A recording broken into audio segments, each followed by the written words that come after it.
Hello, I'm James, Hi, I'm Jimmy, and welcome to A Job Done Well. the podcast that helps you improve your performance and enjoyment at work. Hi, and welcome back, everyone, to the kickoff of Season 2. Wow. Yeah, and we've got some great, exciting things for you in the next season. We are going to have some wonderful guests, starting today with Amanda, who is our resident learning and development guru. But we are also going to have some really interesting episodes, for example, exploring Are you how implying the episodes with Amanda aren't interesting? I'm Then? just going to ask the same question, James. they will also be exciting and interesting. Keep peddling, yeah. We are going to explore how mood and emotion can impact your ability at work, how to manage upwards, so how to manage your bosses effectively and authentically, and how the right amount of stress can help you enable high performance. So we will be continuing to maintain the high quality and focus on our mission, which is helping you be 10% better at work. Sounds really exciting. Good. And you'll also notice we've kept the theme music. Fucking hell. I mean, second series, James. I talked to the brand people, they said the audience I loved know, it. but I went to the exec committee and they said the music's shit and we should change it. Yeah, until I told them it was going to cost £9. Moving on, gentlemen. Moving swiftly on. Right, so what are we going to talk to you about today? Well, today we are going to explore the difference and overlaps between management and leadership. Our hypothesis is that some of the ambiguity and focus has really left a really big opportunity out there for people to drive improvement in their results by, spoiler alert, focusing on both. But let's come back to that. What have you been up to this summer, James? I've been on holiday. I went to France, would you believe? It was fascinating. Down in Volvo. Yeah, down in the Volvo. I went to Saint-Tropez. Have you ever been to Saint-Tropez?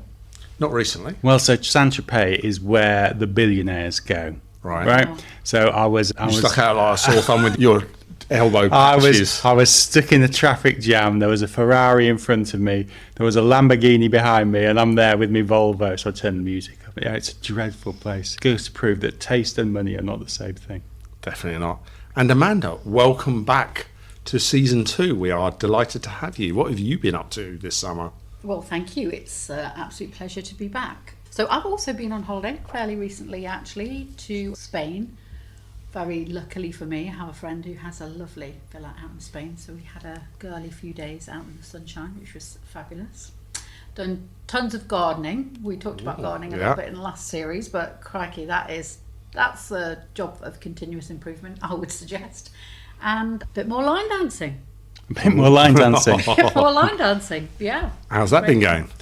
You know what? I said last time it's harder than you might think. It really is harder than you might think. I've never tried it. Oh, you really should. Yeah. No, It's not happening. I can't see James line dancing myself. but I there could you get go. myself one of those Taylor Swift sort of pink cowboy hats. Oh, we all had red cowboy hats in the last little dance troupe. The most surprising thing about that, James, is that you actually know who Taylor Swift is. I've got teenage daughters. There you go. And you? What have you been up to? A couple of things. So I had a great holiday in Ayia Napa. Me and Vic had a great time there.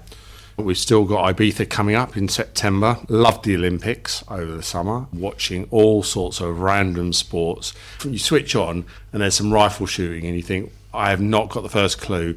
And after 5 minutes, you're an expert. This is exactly what she should do there. Look at that. My wife, and I hope she's not listening to this, but she got ever so excited about the BMX riding in the Oh, that was unbelievable. Yeah. anyway. The lad from the Northeast who came second, he was incredible. Some of the things they do is scary, the tricks they do. Yeah. But the other thing that slightly overshadowed the summer, I mentioned in our last episode, my daughter had been threatened with redundancy in her new job. 6 weeks in, why do you even hire someone if you're going to then make them redundant? She was made redundant in the end. She was made redundant while she was off sick as well. Oh, God. So, yeah, if you're planning to sell a house in Nottingham, then Royston and Lund are someone to stick well clear of. Anyway, moving on. What are we talking about? Management and leadership. We have very slightly different views on the subject, in full disclosure, and in preparation for this podcast we tried to align our views. I think we can align on the opportunity. So I guess one of the points was that over the last 20 years there's been a big change in focus, and lots of organisations have focused on leadership and leadership training, and it's become the really sexy, exciting thing that you develop in your organisation. There's a whole industry around this, of which you're at the forefront of, Amanda. Yeah, absolutely. That observation completely resonates with me. I've been part of programs which have been very specifically about almost rebranding management as leadership, people leadership, and rolling out tons of training and management related events in order to create some excitement about what it means to be a leader. And at the same time, the quid pro quo has been the decline in people's view about what managers do and management training. Yeah, that's the risk, and that's the consequence, I think, of the perspective that you both hold. I have now discovered around the difference between management and leadership. Whereas in my mind's eye, I certainly have treated kind of leadership development as an add-on to a toolkit, the toolkit of managers, rather than kind of a separate and more sexy, distinct skill set. But interestingly, through the discussion, I think I've come to a different place, which we'll reveal as we talk more. And we should probably add at this point that the genesis, or part of the genesis for this episode, was some feedback we got from a previous episode that we did on, I think it was transformational leadership. And James made one of his usual throwaway comments. James, what was it? It's just good management. Yes, you did. Yes. Anyhow, And what was the feedback? As ever, James throws his little pebbles in a pond and they create ripples. And we got quite a lot of feedback on that, actually. Yeah, largely around the notion that in some way we were undermining the value of leadership and leadership skills. Yeah, and I have a position on this, would you believe? Imagine. Right, yeah. So it's all HR baloney, isn't it? Well, I think that's impressive, James. You've got 5 minutes into the podcast before you've got off your high horse. Well, no, I think we said this in one of the other podcasts. I joined an organisation and they had rechristened all their managers leaders in the hope that was going to improve performance somehow. And how does that help that? That's my question. So I just think we were throwing the baby out with the bathwater. That's mine. Yeah. And I think that's an interesting one as well, James, because that actual example, I was in the same company, but I'd been there a couple of years before you and was running a team that spent all their time just supervising work. All they did is manage bits of paper around the office and none of their time thinking about their teams and their people and what their people needed. So I, in the same situation, was positive about the changing titles to leadership because I think it matched a need to focus more on leading their teams. Yeah. But the badges that we give are unhelpful because it shouldn't really change your job, should it, in theory? Well, but it does. And it does. So in full disclosure, I have also been part of leading a project which was about rebadging management as leadership. Actually, leadership terminology to describe people managers, essentially. But the intention of that particular program was more around, funnily enough, helping managers to feel like the role that they were playing when they were managing people, that they were valued by the organisation, that it was something that was regarded as worth them doing, rather than just focusing on tasks relating to the broader system, which we'll explore a bit more. And so it was helping them to say, if I put in this effort to help my people to feel engaged or to make them feel motivated around the work, do I get recognised for my effort?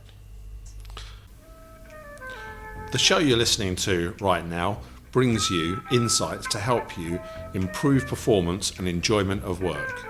It takes a long time to produce, but we think it's well worth it. It's all in the name of helping you getting the job done well. All we ask in return is that you share the link to this show with someone that you think would benefit from it. And if you haven't already, click on follow the show wherever you're listening to this podcast right now. Anyway, let's get back to the show. I absolutely get that, which was similar experience, but I think since that, the pendulum has swung the other way. We've gone too far. Yeah, and now we all focus on being great leaders, and actually within being great leaders, we all want to be visionary, setting the strategy, never ones to translate the strategy, just set it and inspire everyone and all that sort of stuff. And we've forgotten aspects of the environment people work in need to be managed. Yeah. Still, my favourite, just as an aside, my favourite job title change was when we all worked together, and at one point the organisation effectively gave us all a pay cut, and then it changed our job titles from this innocuous group manager to director. So it's all of a sudden pay cut and give you a really marketable job title. Yeah. Funny enough, It didn't do well for That's our what attrition, happens. did it? Yeah. no, attrition went up. Funny enough.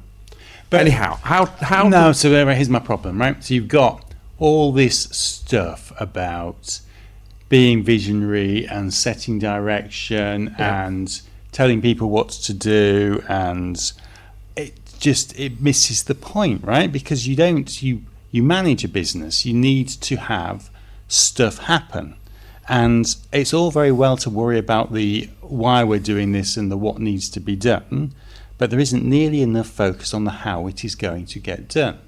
And so understanding the work, the processes, the systems, managing that, and by managing I don't mean keeping the status quo, I mean making sure that it's continuously getting better, is fundamentally important. And I think most organisations don't do that. And actually, when you look at some of the definitions about management versus leadership, so effective leadership is centred on vision and guiding change, whereas management set out to achieve organisational goals through implementing processes. That was the really dire one. it was the York University.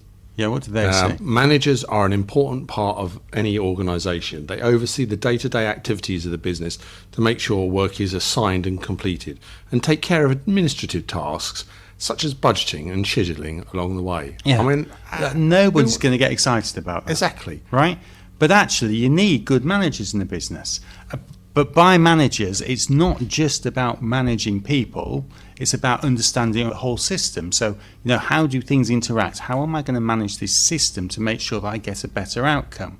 And getting that leadership, this is where we're going, that's great.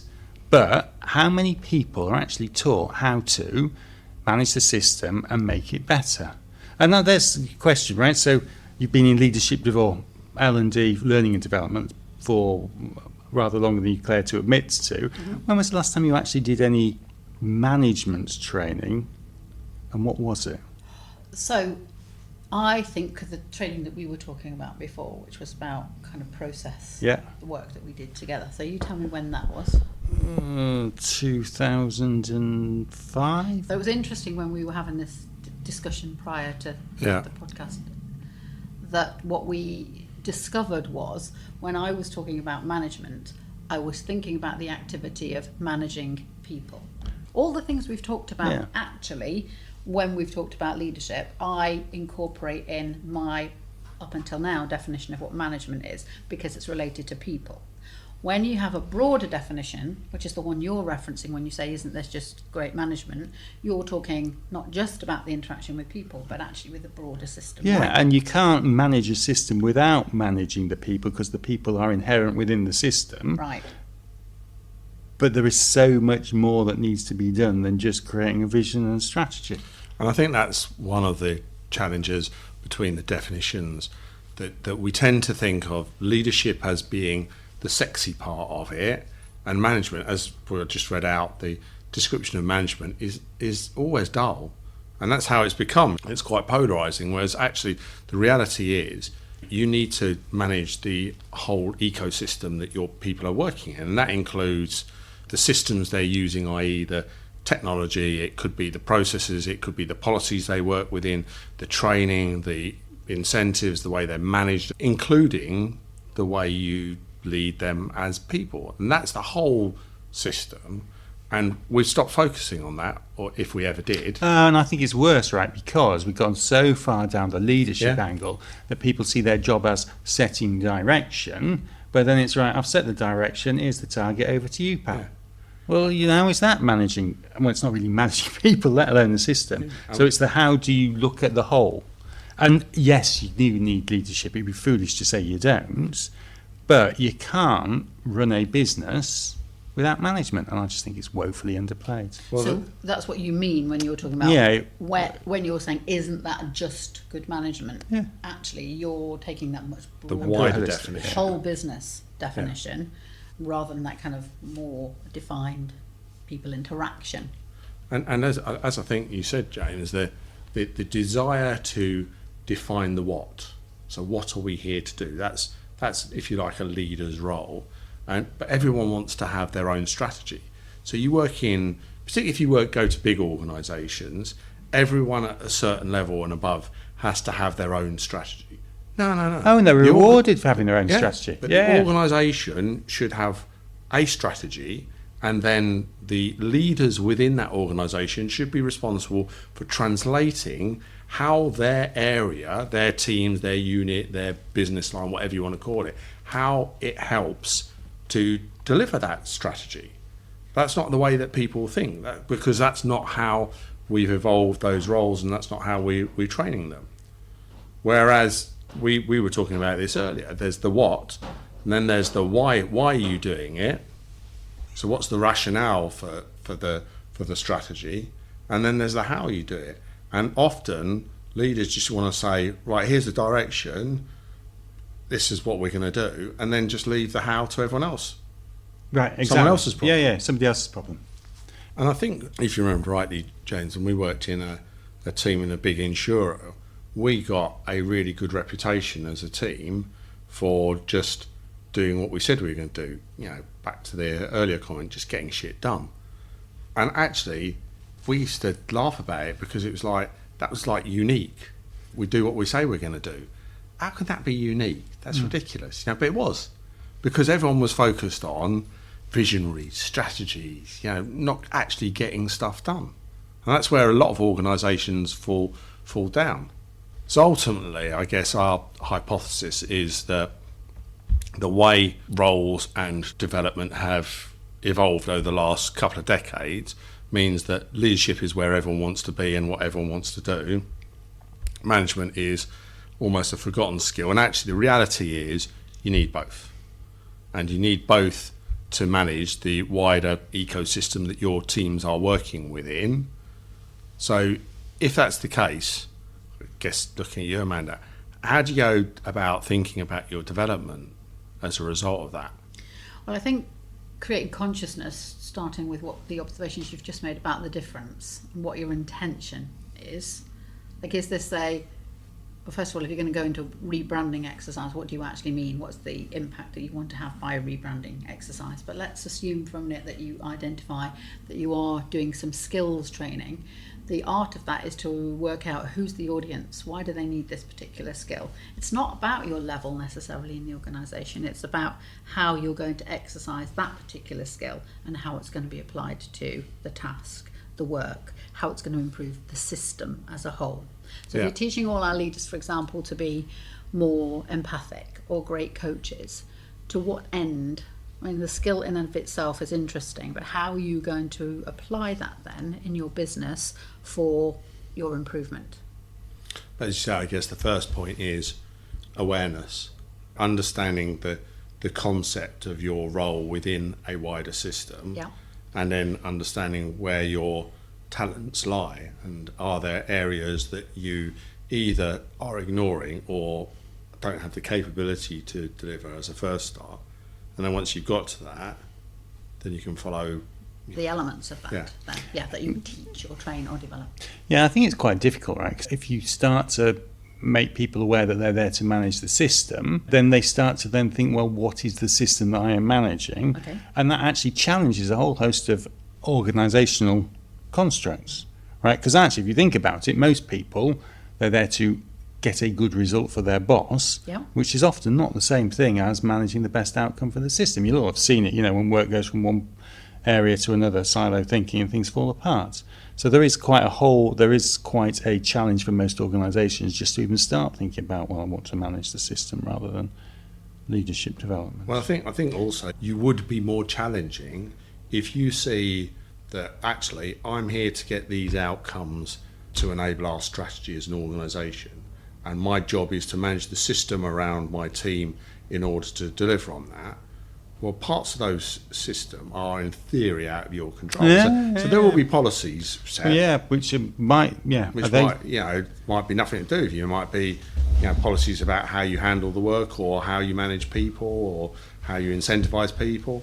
There will be processes to follow. There'll be systems to use.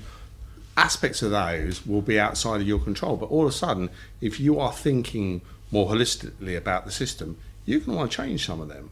And isn't that the true job of management? well, it is about one, understanding the obstacles, and then two, taking action. Yeah. Not how do you work around the yeah. system, but if there is, No, it's a good point. partly it's don't worry too much about fixing the people, fix the system and enable them to yeah. do their jobs brilliantly. because actually fixing people is a fool's errand. And that alone really achieves very little anyway. Yeah. So when we're talking about how do you develop these skills, a big part of it might be not necessarily skills. It's the way of thinking. It's about your mindset, as opposed to actually I need to have a different toolkit to do it. I just need to think differently about my role and the scope of my role, and actually what's going to make my team more successful. yeah. Because really, I don't care whether your team is trying to make Mars bars or handle claims or anything in between. There will be a wider system that they are operating with that will directly influence their results.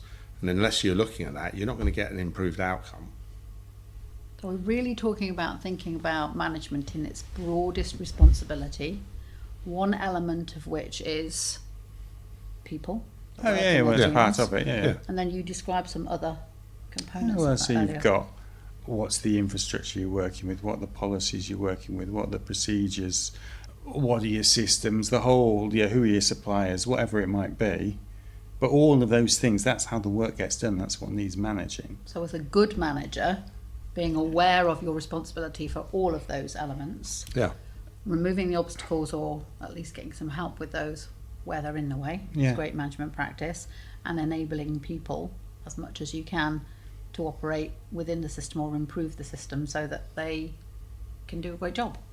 But I think also the other skill that is really required to operate in this way successfully is senior people in organisations need to be a damn sight better at listening, because all of a sudden if you get your people thinking this way, there'll be a lot more opinions about policies, procedures and systems, i.e. technology, and you got to listen to those people, because otherwise there's fundamental constraints on the system that they're operating within that you are there to help. If you remember, we used to do those improvement sessions, and in an improvement session with a team, you say there's a series of actions that you will take, that you as a team should own, and there's a series of actions that are for us as a leadership team that we're here to help you overcome them. Again, that's just a different shift in mindset from I'm here to tell you what to do to I'm here to help you to do what you're going to do. And you've pointed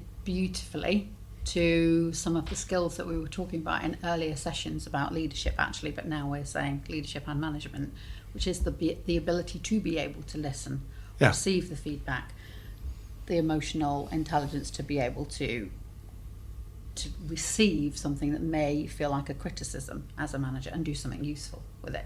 So what you've pointed to there then is the skill. Yeah. The skill of listening and really hearing what your teams are actually telling you. Well, and there you go. And maybe that's an interesting place to draw lines under it. But actually, is that not good leadership? He's come around. So, in conclusion, you need both leadership and management. You need a broad view of what you're talking about when you're thinking about, well, both of those roles, actually. So the system as well as the people. There may be a distinction in terms of the skills that are required, but being conscious and deliberate about where the work that you do as a development intervention fits into a bigger system and what impact it might have. Considering. Labels are not helpful. They're not. The words we use create the world around us. Yeah, that's very true. It's a shorthand. Might not mean the same to all of us. So just management might mean something to some people and something very different to you, James. But where the big improvement opportunity lies is around the shift of mindset to thinking about your role managing an entire system as opposed to setting a direction and telling people what to do. exactly. Lovely. Great stuff. Let's see how much adverse feedback I get on that one. Well, that's it. Bring it on, I say. Well, it's great to be back. Hopefully you found this episode useful and the insights that we're giving you can help you improve your performance and enjoyment of work. And we'll be back next week with another fun-packed episode. And now we're going to see you out with the same old music. Oh, I don't mind the closing music. It's kind of cool. I mean, the start music is absolutely awful, but let's kick it with the closing music then. Cheers now. Thanks, everyone. Bye. If you'd like to find out more about how James and I can help your business, then have a look at our website, jobdonewell.com.